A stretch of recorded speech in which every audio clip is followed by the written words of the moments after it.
Today we are sharing 7 secrets that you need to know if you are going to be selling your home, whether you are about to put your home on the market with a real estate agent for sale by owner, or if you are a real estate agent yourself and you are going to be listing a home. These are things that you want to know, just important tips to help your home sell quicker, because days on market have gone up a little bit, and with the interest rates being a little bit higher now than they were before, and they were even a little high for a lot of people. That's been the big talk, though. Seriously, interest rates within the last week and a half. I mean, homes are sitting. But before we get into that, if you are new to this channel, new to this show, we come on here every week to give you guys basically real estate news and keep you up to date with today's current market.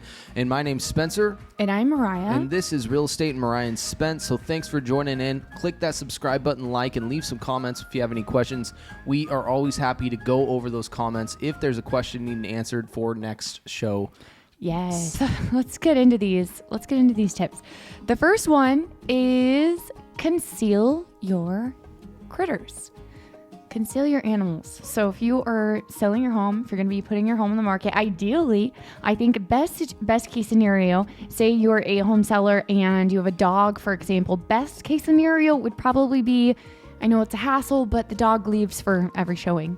Yeah, the term conceal your critters kind of got me off. Dude, I was like, what is this? What is a critter? Conceal the critters. No, like seriously, if you guys have pets, animals, cats are usually, they hide usually during showings. Yeah. But the dogs, that's one of the biggest obstacles I do come in contact with when I'm showing my buyers is when a dog is constantly barking, imagine how off-putting that is for a future buyer or current client wanting to purchase your home. Their sight is involved with the dog noise rather than your home. So if there's obstacles that we can alleviate and just remove entirely during this 30-minute showing period, let's do that. Make your life simpler. But here's the problem. Not everybody has a dog kennel. Not everybody has a dog sitter. And, we do all have jobs. So the biggest obstacle when you do have pets and animals is how are we going to schedule showings? Is it only going to be evenings when you're home so you can get out of the house with the animal? Or can you cage it or have a neighbor come and look at it in that 30-minute time period? Right. It definitely, especially if you have a dog more than a cat, is something to consider and think about and just have a game plan for what you're going to do for showings before you put your home on the market. And then another thing as far as animals go, say you have, a kitty cat litter box, maybe move the litter box. I don't know where people put their litter box, but if it's somewhere, I've seen them in bathrooms before where it's inside the house and anyone can see it, maybe move it to the garage, have it shoved away in a corner. If it's out of sight, it'd probably be better. Also, if, you don't have a cover, maybe now's a good time to get a cover for, I don't know, just some little things to think about. The dog food and the cat food and the water bowl. Those are all little things that it doesn't take long to just, move them out of the way for the showing. Yeah. They don't need to be out. Definitely recommend putting a cover over the kitty litter box and making sure that it's covered. And then obviously this is something that's rarely talked about, but it's got to be clean too. If we're talking about cats and their litter, make sure it's clean so we're not dealing with any foul smells, because smells are a big deal, and we might be talking about that later on. Yep. But it's a big deal and it's a turnoff. So think about this. Simplify the selling process and say anything that's turning ahead elsewhere that it's not my home, or focus that is not my home, let's eliminate it or fix it. Yeah, and speaking of smells, I was just having a conversation the other week with a gal who was a smoker for a really, really long time. And what she was saying is that when you have been smoking for so long, you don't notice the smell anymore. Like, you don't even notice it at all. And that's the same, I would assume, with animal smells. If you live with a certain animal and it has a certain smell, not all animals smell, obviously. Lots of people have animals and they don't smell. But if your animals do smell, then maybe you don't realize it. And so we got to really get any odors out, whether it's smoke smells, animal smells. Even if you have those, having your floors professionally steam cleaned or your carpets ahead of time can really help, if there really is an issue, rather than just like spraying perfume on the problem and trying to light a candle. Because I know a lot of times when we've tried to sell houses and the sellers are longtime smokers, they think that just lighting candles and putting scentsies in the house will do it, but it doesn't do it. So that wasn't part of our notes. So that was an extra 8th tip. Okay, the next tip, statistically, this is interesting. The number 2 thing that a buyer says they want in a home after location Do you know what it is? Good price. Okay. Yeah, well, no, actually. It's lighting. Oh, lighting. Good lighting. Man. And I mean, I'm looking at this room right here. When we bought this house, we almost didn't want to buy it. We did a full remodel. One of the things I bet if we couldn't do this, what we did, which I'll share in a minute, I don't think we would have bought the house, because we have this beautiful, we call it our pretty room. It's like the room we never go in. It's a second living room. Quiet talk room. Yeah, it's like just an extra living room, whatever. And just because of the placement, there's windows in the room, but because of where their windows are located, it really doesn't get sunlight. And the room had 0 lights in it because it's an older home, and I guess they use lamps. They were all wall lights. Yeah, so lamps. Yeah, lamps. It had no lights at all on the ceiling, and so it was just a super dark room. And honestly, like, I don't know if we would have even bought the house if it wasn't an option to add. What are the lights we added called? Oh, we have can lights. Yeah, can lights in the ceiling. So we added those lights, but just to show an example that like how big of a deal light is. Totally life differences, especially when you redo it through the whole home. I mean, lighting really is a big issue. And if you don't have windows, that's even a bigger issue. The majority of us, we each have one side of the house that gets light during the day, the other side it doesn't.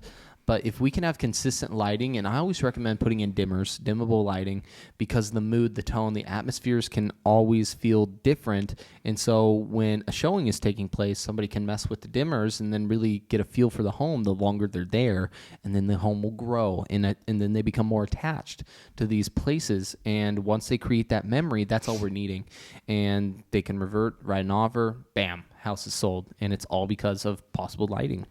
Absolutely. And we're not saying that you need to, or even suggesting that you should have an electrician come out and add lighting to your house if it's dimly lit. However, I do think you should, if you're going to be putting your home on the market, do what you can to maximize the lighting. If you're someone who likes to live in your home with all of the drapes shut and you just like it private and dim and shut, nothing wrong with that. It's fine for you to live like that. But when it's on the market, I would really suggest that you brighten it up a little, open those windows, buy some lamps if you need to just add a little bit more light to the place.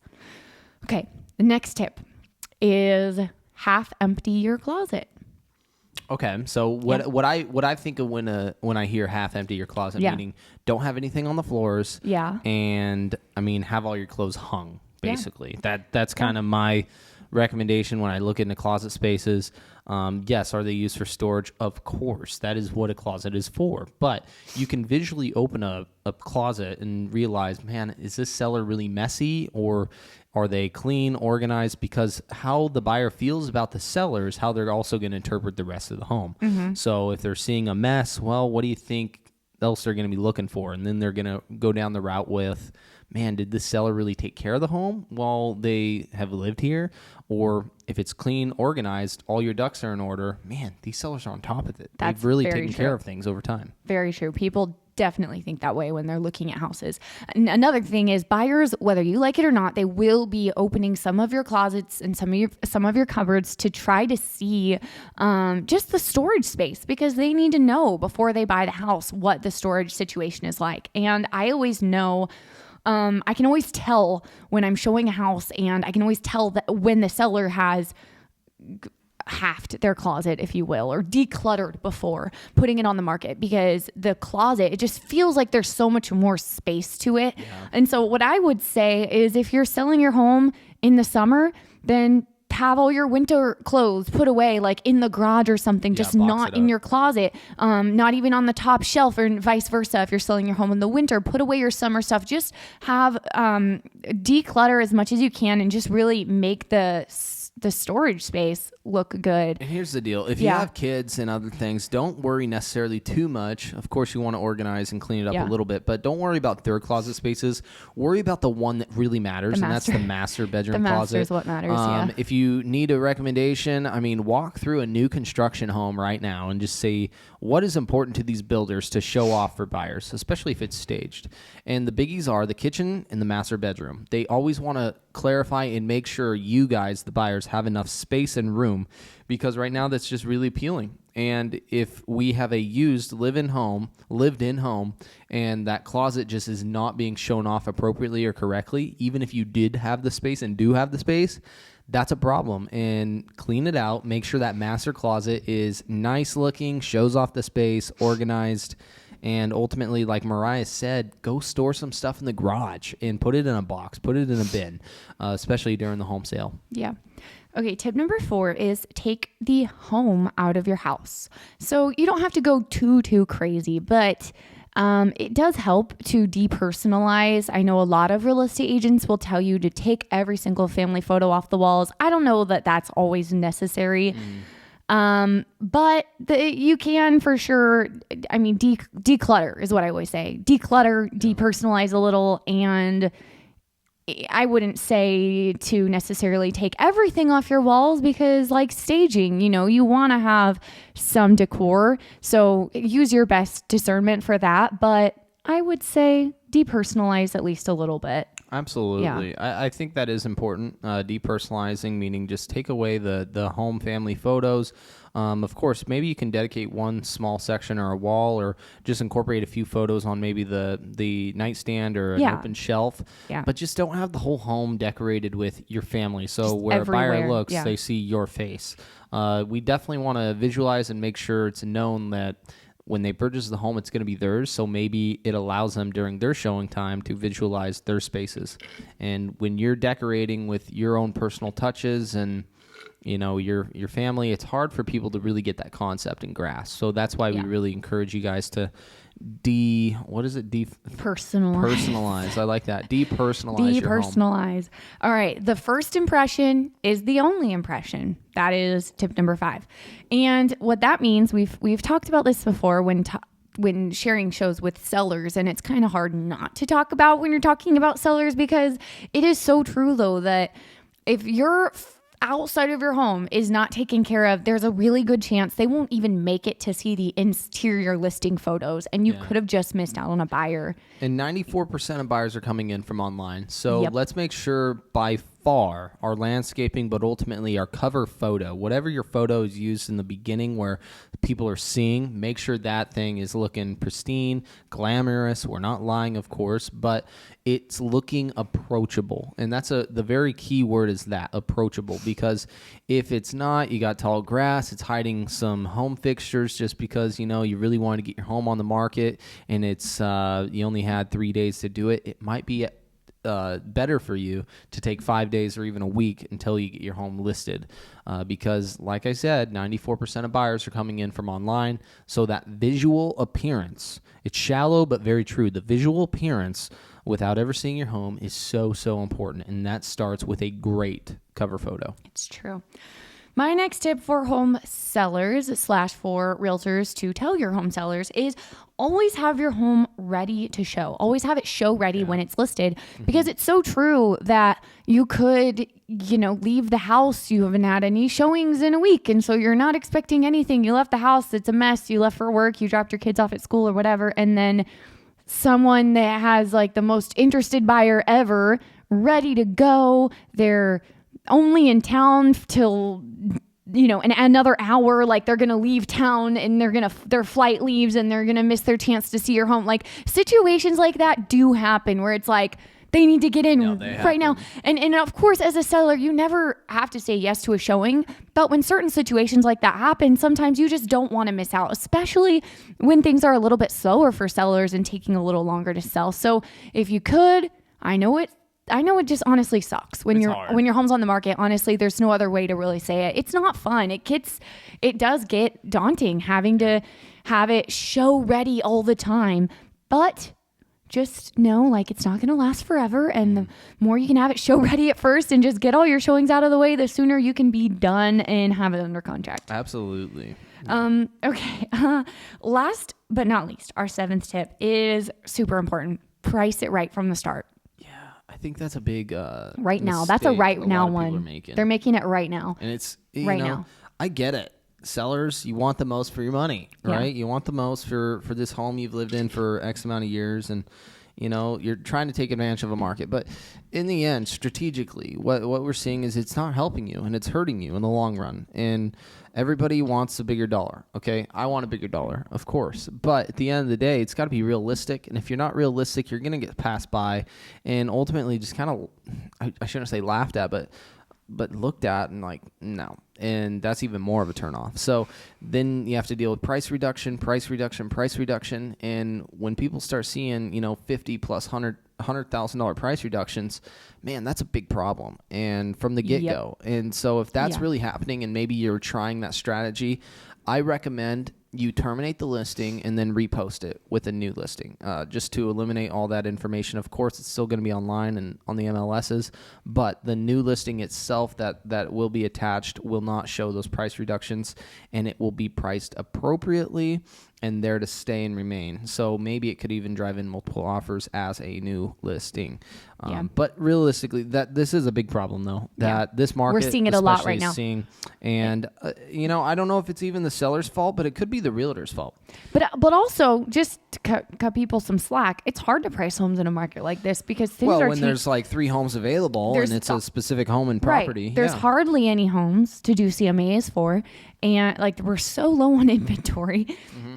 And home prices things have changed so rapidly, but it is true that the amount of $1 million homes I'm seeing on the market. Oh, it's insane. I mean, everyone thinks their home's worth $1 million. And it used to be like, I'm talking like 4 years ago, it seems like there were no $1 million homes. And when you saw $1 million home on the market in our area in Salem, Oregon, it was actually like a really nice house. And now it's like any old home. You got an acre, the $1 million, over 3,500 square feet, $1 million.